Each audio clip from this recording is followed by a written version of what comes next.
தவத்தாலே காணுகின்ற சிவத்தையன்று நல்மனத்தாலே கண்டுவிட்ட குழந்தையொன்று. அருளாலே தெளிவாகி ஞானம் பெற்றான், மறைஞான மொழியெல்லாம் உயர்வாய்க் கற்றான். தவத்தாலே காணுகின்ற சிவத்தையன்று நல்மனத்தாலே கண்டுவிட்ட குழந்தையொன்று.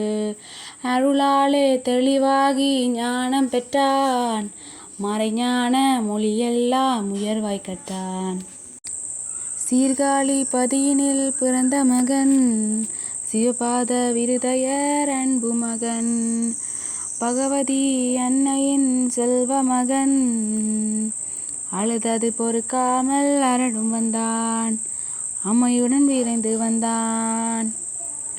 சீர்காழி பதியினில் பிறந்த மகன், சிவபாத விருதையர் அன்பு மகன். பகவதி அன்னையின் செல்வ மகன், அழுதது பொறுக்காமல் அரணும் வந்தான், அம்மையுடன் விரைந்து வந்தான். கோயில் குளந்தண்ணில் குளிக்கச் சென்ற தந்தையை காணாது தவித்த மகன், தளர்ந்துமே துடித்தானே மனங்கரைய, சம்பந்தன் கண்ணீர் கரை புரள. தாயவள் வந்தாளே பால் கொடுக்க, கோயில் குளந்தண்ணில் குளிக்கச் சென்ற தந்தையை காணாது தவித்த மகன், தளர்ந்துமே துடித்தானே மனங்கரைய, சம்பந்தன் கண்ணீர் கரை புரள. தாயவள் வந்தாளே பால் கொடுக்க, தவத்தாலே காணுகின்ற சிவத்தையன்று நல்மனத்தாலே கண்டுவிட்ட குழந்தையொன்று. அருளாலே தெளிவாகி ஞானம் பெற்றான், மறைஞான மொழியெல்லாம் உயர்வாய்க் கற்றான்.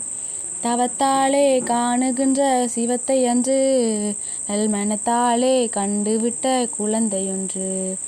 அருளாலே தெளிவாகி ஞானம் பெற்றான், மறைஞான மொழியெல்லாம் உயர்வாய்க் கற்றான்.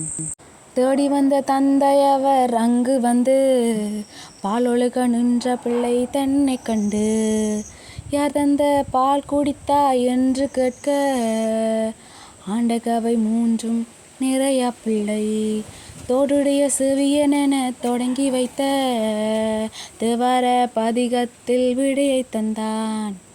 தேடி வந்த தந்தையவர் அங்கு வந்து, பாலொழுக நின்ற பிள்ளை தன்னை கண்டு, யார் தந்த பால் குடித்தாய் என்று கேட்க, ஆண்டகவை மூன்றும் நிறைய பிள்ளை தோற்றுடைய செவியனென தொடங்கி வைத்த, தேவார பதிகத்தில் விடையை தந்தான்.